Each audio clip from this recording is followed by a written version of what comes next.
My business card says Case Tunes Next Step Musicianship. Well, what does that mean? What does it mean to be a next step musician? That's what we're going to talk about today. Next step musicians are always looking for ways to stretch themselves, to learn something new, to somehow make their music better. Sometimes those goals can be private goals, like I'm going to sit down and finally learn that song that has been so hard and so elusive for me for so long. Or maybe it's, I really need to find a teacher, so I'm going to give somebody a call today. Maybe they have public goals, like I'm finally going to perform for anybody, for a set I've never performed before. Maybe they're going to perform for a different audience. Maybe the goal that they have is a small goal, like I'm going to sit and listen to music for a solid 20 minutes. When's the last time you did that? Maybe their goal is a big one, like I'm going to write the next big Broadway musical, or I'm going to record my music in the studio. Never done that before.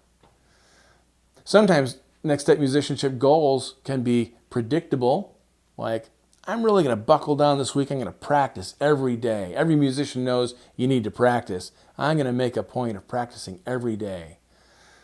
Maybe it's going to be something radical, like, I'm a guitar player. I'm going to learn how to play the harmonica. And then I'm going to move to Nashville because that's where all the great harmonica players live. I don't know if that's true or not, but you see what I'm saying. Next step musicians don't just dream big. They make a plan, and then they work their plan. I know a number of these next step musicians personally. There's a high school guitarist I know who decided to reinvent his music by learning how to play the banjo. There's a local folk singer I know who decided to start performing at local nursing homes, to take his skills there and perform for this audience that doesn't get performed for very much. One of my students who plays the lead guitar decided to enter a contest and record her entry for this scholarship at a local festival. Or the middle school percussionist who wants to take piano lessons. Or there's a flute player who's pretty soft-spoken and kind of terrified in front of large audiences.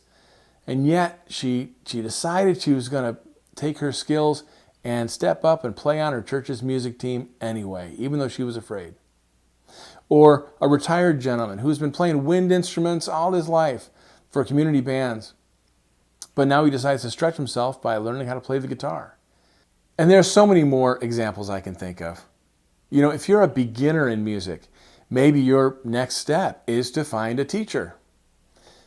Maybe you already are a musician and you know how to read music, but you need to learn how to improvise. Maybe learn how to write songs.